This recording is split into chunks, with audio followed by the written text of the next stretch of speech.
नमस्कार, मैं श्रेया शर्मा और आप देख रहे हैं day to day news Bharat. हम आपसे वादा करते हैं कि पूर्णतः निष्पक्षता के साथ पत्रकारिता करेंगे और हमारा कोई भी पत्रकार किसी से किसी भी प्रकार का विज्ञापन स्वीकार नहीं करता है और ना ही किसी को ब्लैकमेल करता है।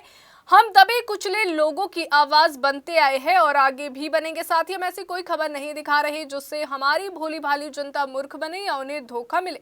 हम लोकतंत्र के चौथे स्तंभ को और अधिक मजबूत करने की पूरी कोशिश कर रहे हैं। अब बात करते हैं खबर की, जो हरियाणा के फरीदाबाद से सामने आ रही है। फरीदाबाद में एक डॉक्टर के पास से 300 किलो RDX AK-47 और भारी मात्रा में हथियार मिलने के मामले ने पूरे देश में हड़कंप मचा दिया है। अब इस मामले पर हरियाणा के कैबिनेट मंत्री अनिल विज ने बड़ा बयान दिया। आपको बता दें कि विज ने कहा कि हिंदुस्तान ऐसे किसी भी आदमी को बख्शेगा नहीं।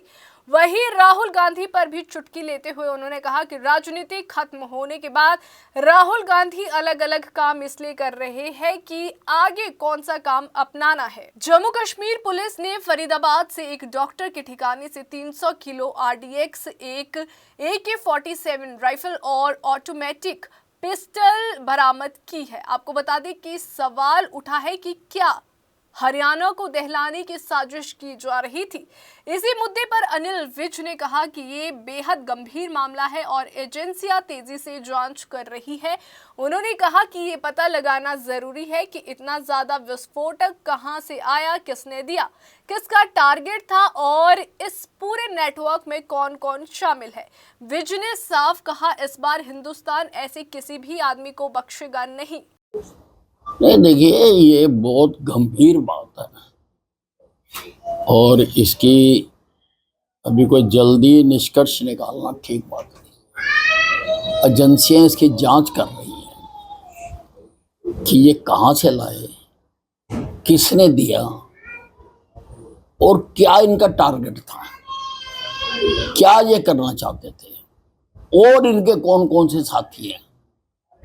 तो ये सारा अभी जांच का विषय है और सामने आएगा। लेकिन हिंदुस्तान अब ऐसे किन्हीं भी आदमियों को बख्शने वाला नहीं है। वहीं राहुल गांधी हाल ही में पेंटिंग करते दिखाई दिए, जिसके बाद विज ने एक बार फिर उन पर तंज कसा। विज ने कहा कि राहुल गांधी का राजनीति का काम लगभग खत्म हो गया है। बिहार चुनाव के बाद ये पूरी तरह से समाप्त हो जाएगा। अब आदमी को कोई ना कोई काम तो करना है, इसलिए कभी मछलियां पकड़ते दिखाई देते हैं, कभी खेतों में काम करते हैं और अब पेंटिंग कर रहे हैं। उन्होंने कहा कि राहुल गांधी अब ये देख रहे हैं कि राजनीति छोड़ने के बाद कौन सा काम करेंगे। देखिए, ऐसा है, उनका राजनीति का काम तो समाप्त हो गया और बिहार चुनाव के बाद बिल्कुल समाप्त हो जाएगा। अब आदमी ने कोई ना कोई काम तो करना है, इसलिए कभी वो मच्छियां पकड़ते हैं, कभी पेंटर के साथ रंग करते हैं, कभी खेतों में जाकर फसल लगाते हैं।